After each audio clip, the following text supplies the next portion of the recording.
They left me standing on the side of the highway under the harsh glow of buzzing fluorescent lights, the smell of gasoline clinging to my clothes like it belonged there.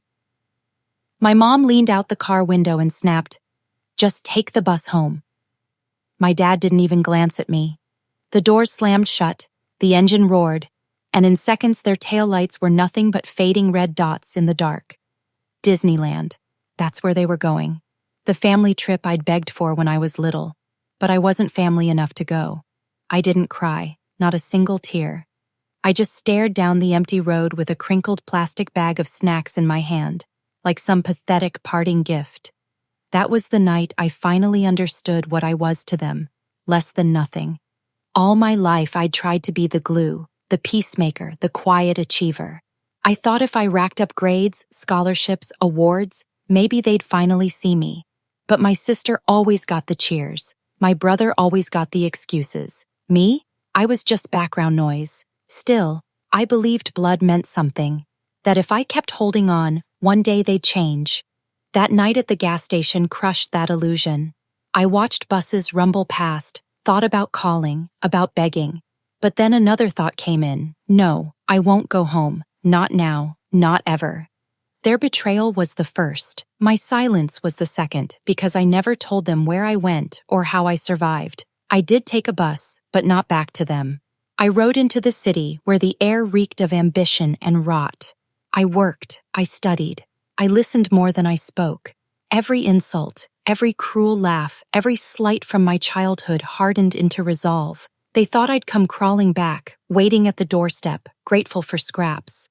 Instead, I turned myself into something untouchable.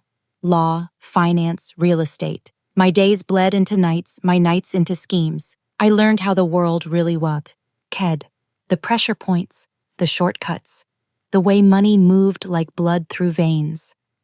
And I learned patience. 10 years passed before I saw them again. The call came one evening, my mom's number flashing like a ghost on my phone. I picked up and stayed quiet, letting her shaky voice spill through the line. They'd lost the house, debts piled up. My dad's investments had collapsed. My sister's second divorce had drained the rest. They needed me. They knew I'd made it. "Come home," she whispered. "Save us." Home. That word almost made me laugh. I didn't rush. I let them sweat. I let their calls pile up, each voicemail more desperate than the last. Finally, I agreed to meet. They were slumped in a diner booth when I walked in, looking worn down and brittle. My dad seemed smaller than I remembered, shoulders sagging, tie stained. My mom's hands shook as she clutched her coffee cup like it was the only thing keeping her together. My sister kept scrolling her phone in a nervous loop like she couldn't stand the silence. The moment I stepped in, the air shifted. "Look at you," my mom whispered. "You've done so well." They smiled, desperate, strained smiles, like the past decade hadn't happened. Like that night at the gas station had never existed. I sat down, ordered a black coffee, then laid out the papers. Deeds, mortgages, contracts. While they'd been bleeding money, I'd been buying quietly, carefully, right under their noses. The house they lost? I owned it. The business my dad had tried to save? I'd scooped it up through a shell company. Every debt? Consolidated by me. They didn't owe the bank. They owed me. My dad's jaw clenched. My sister stammered. My mom finally cracked, her voice sharp. "You'd do this to your own family?" I leaned back, calm, steady. "You left me at a gas station. I just returned the favor." That's when the panic set in. They begged, pleaded. My sister grabbed my arm, nails digging in.